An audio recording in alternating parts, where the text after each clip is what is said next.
Šiandienos iškilmės pirmajam skaitinyje mes girdim, kaip Adomas ir Ieva slepiasi. Pirmoji žmogiška reakcija į nuodėmę. Baimė, susiskaldymas, praradimas savęs.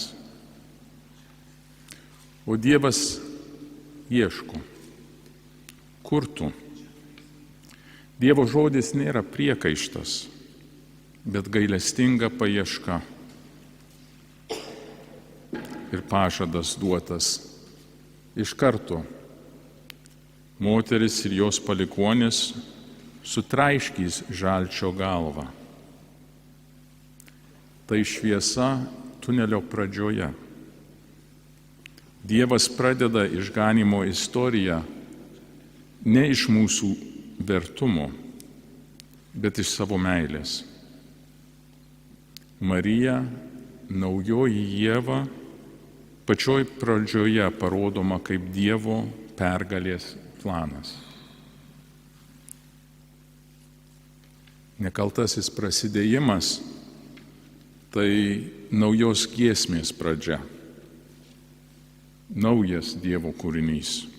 Marijoje Dievas parodo, kaip atrodytų žmogus, jei nuodėmė jo nesužeistų.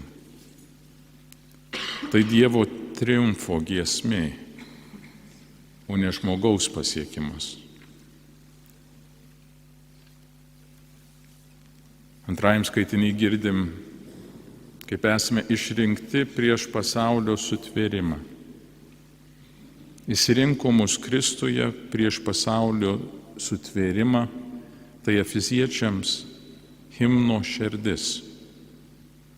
Marija išrinkta ypatingų būdų, ne už nuopelnus, bet dėl misijos, kuriai jai skirta.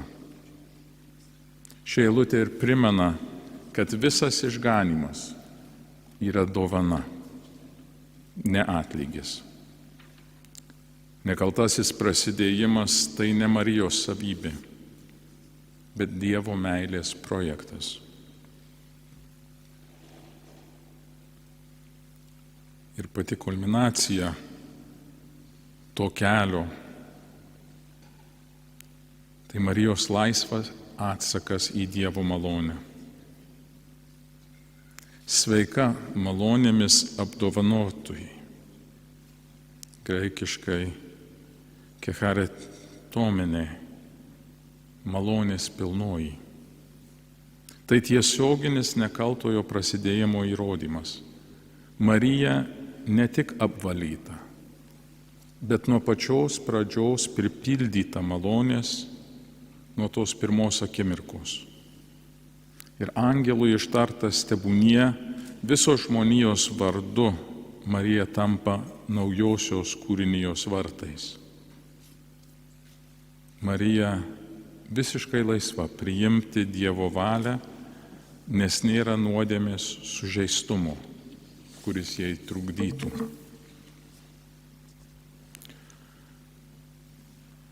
Jonitų brolija, jūsų charizma budėti maldoje, kad galėtumėte tarti savo tebūnie kasdienybėje.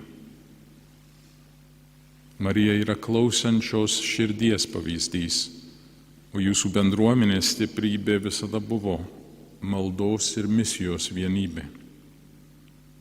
Dievo planas pradėtas prieš jums tai suprantant. Nors prieš 50 metų, kaip girdėjome, pradžia Prancūzijoje iš mažos sėklos išaugo tarptautinis vienuolynas.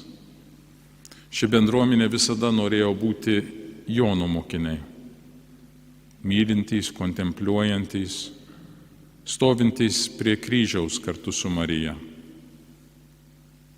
Ir ta jūsų kelionė buvo sudėtinga. Vienas teigėjo patirtas tamsos metas, vidiniai išbandymai, rekonstrukcijos, bet Dievas lieka ištikimas. 50 metų tai nėra triumfo skaičius. bet malonės istorija. Šventumas yra Dievo pergalė per silpną žmogų, ne žmogaus pergalė dėl Dievo. Vilniuje jūsų buvimas mums yra dovana. Jūs atvedėt ne vieną į Biblijos gylį, į adoraciją ir dar nuolatinę adoraciją, į bendruomeniškumą ir gilesnį supratimą, kas tai yra būti bendruomenėje, į Marijos mokslo grožį ir, kaip jau minėjot, gailestingumo kelio puoselėjimą. Marija tai naujo žmogaus pradžia ir kelias mūsų atsinaujinimui. Malonė visada eina pirma. Kaip Dievas paruošė Mariją, taip Jis ruošia ir mus. Parapiją, vienuolyną, bažnyčią Vilniuje. Visa tai ne iš mūsų, bet iš Jo. Ir tas labai svarbus atsakas - tebūnie. Kiekviena bendruomenė, kiekvienas pašaukimas remiasi šiuo žodžiu. Jubiliejus tai proga jums atnaujinti jūsų kadaise ištartą taip. Dėkojame Dievui už 50 metų broliško gyvenimo ir už jūsų liudijimo Vilniuje.